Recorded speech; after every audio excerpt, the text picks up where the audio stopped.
Right, this is Gaza, Fastrac fuming. Fastrac won't start, it's been working fine. There's the starter motor. Tried everything, and it's the same old thing with this Fastrac, always. This bloody thing.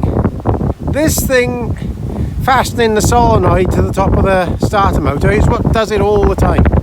You have to clean it up, put it back on, it and start. It's a constant with this Fastrac. I don't know why it does it all the time, but this is it.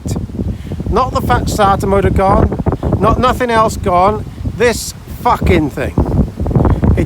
That's all it is. Just needs cleaning up and putting back on. For some reason, I don't know, does it put more power through it or something? I don't know. But this starter motor is a pig to get off. I actually failed to get it off one day, and I resorted to doing this, and it fixed it. And it does it every time. Clean this on a Fastrac 155/65 and it won't start.